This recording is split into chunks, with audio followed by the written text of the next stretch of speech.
अखेर मित्रांनो सुरुवात झाली एकनाथ शिंदे यांच्या शिवसेनेला सत्तेतून बाहेर हाकलण्याची। भारतीय जनता पार्टीकडून सगळ्यात मोठा राजकीय गेम तर उद्धव ठाकरेंना केंद्राच्या सर्वोच्च स्थानी घेण्यात भारतीय जनता पार्टीच्या नेत्यांचा होकार।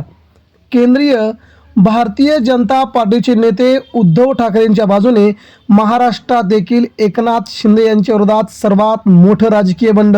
मित्रांनो, जाणून घेऊया सध्याच्या घडीला उद्धव ठाकरेंचा वाढलेला रुतबा आणि एकनाथ शिंदेंची पडलेली बाजू नेमकं काय सांगतंय पुढील 5 वर्षाचं महाराष्ट्राचं राजकारण। मित्रांनो, सध्या आपण जर पाहायला गेलो तर उद्धव ठाकरे कुठेही सत्तेमध्ये नाहीत, ना महाराष्ट्रामध्ये ना केंद्रामध्ये ना स्थानिक लेवलला कुठेही उद्धव ठाकरेंची सत्ता नसताना देखील भारतीय जनता पार्टीला उद्धव ठाकरे हवे आहेत। इकडे एकनाथ शिंदे यांची नको म्हणून भारतीय जनता पार्टीच्या बऱ्याच नेत्यांनी शिंदेंना बाजूला सारण्याचे थेट प्रश्न सुरू केले आहेत। यातच मित्रांनो एक सगळ्यात मोठी खळबळजनक बातमी समोर आली असून शिंदे गटात देखील या बातमीने खळबळ उडाली आहे। ही बातमी महाराष्ट्राच्या राजकीय पटलावरती उद्धव ठाकरेंना राज्याच्या मुख्यमंत्रीपदी बसवणारी तर एकनाथ शिंदेंना पुन्हा एकदा आपलं सर्वस्व घालवणारी असू शकते असा सगळ्यात मोठा खुलासा केला गेलाय। मित्रांनो, या बातमीने मात्र भारतीय जनता पार्टीने उद्धव ठाकरेंशी मैत्री साधण्याचा एक नवा प्रयत्न सुरू केलाय, तर उद्धव ठाकरेंनी देखील त्यांना टाळी देण्याचा प्रयत्न केलाय। नेमकं महाराष्ट्राच्या राजकारणात घडलंय काय बघूया पुढच्या अवघ्या 2 मिनिटांमध्ये। राज्यात एकनाथ शिंदे यांना सगळ्यात मोठा धक्का तर उद्धव ठाकरे यांची बाजू मात्र भक्कम। मित्रांनो, भाजपकडून बहुतांश नेत्यांना बहुतांश पक्षांना फोडणं आता झालेलं आहे। आता उद्धव ठाकरेंच्या नंतर एकनाथ शिंदेंना जमिनीवरती आणण्यासाठी भारतीय जनता पार्टी प्रयत्न करू लागली आहे। अर्थातच शिंदेंच्या शिवसेनेतील बहुतांश खासदार आता भाजपच्या गळाला लागले आहेत। राज्यातील एक बडा मंत्री आणि आमदारांची बहुतांश अर्धी संख्या ही शिंदेंना सोडून तात्काळरित्या भारतीय जनता पार्टीमध्ये प्रवेश करण्यासाठी आतुर आहे। याचं सगळ्यात मोठं कारण म्हणजे एकनाथ शिंदेंनी ज्या प्रकारचं राजकारण गेल्या 1.5 वर्षामध्ये केलं आहे त्या राजकारणाला कंटाळून बहुतांश आमदार आणि मंत्री शिंदेंची साथ सोडताना जाणवत आहेत।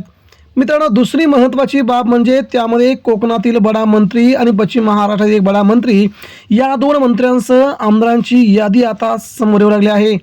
काही नेत्यांना उपमुख्यमंत्रीपद देण्यात भारतीय जनता पार्टी आपलं नवीन त्या नेत्यावरचं प्रेम दाखवते, तर एकनाथ शिंदेंना त्या पदावरून बाजूला सरून त्या नेत्याला उपमुख्यमंत्रीपद देण्यासाठी अनेक नेते आतुर आहेत।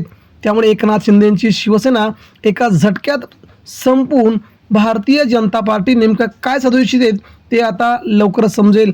मात्र सध्याच्या राजकारणामध्ये पाहायला गेलं तर मित्रांनो उद्धव ठाकरेंची कुठेही सत्ता नसताना देखील पुढील 2029चा विचार करता भारतीय जनता पार्टीने उद्धव ठाकरेंच्या सोबत राहण्याचा निर्णय घेतला आहे। एकनाथ शिंदेंच्या विरोधात स्वबळावरती लढण्याची भाषा बीजेपीचे काही नेते करत आहेत। आजच एकनाथ शिंदेंच्या शिवसेनेचे संजय शिरसाट यांनी मोठं वक्तव्य केलं आहे।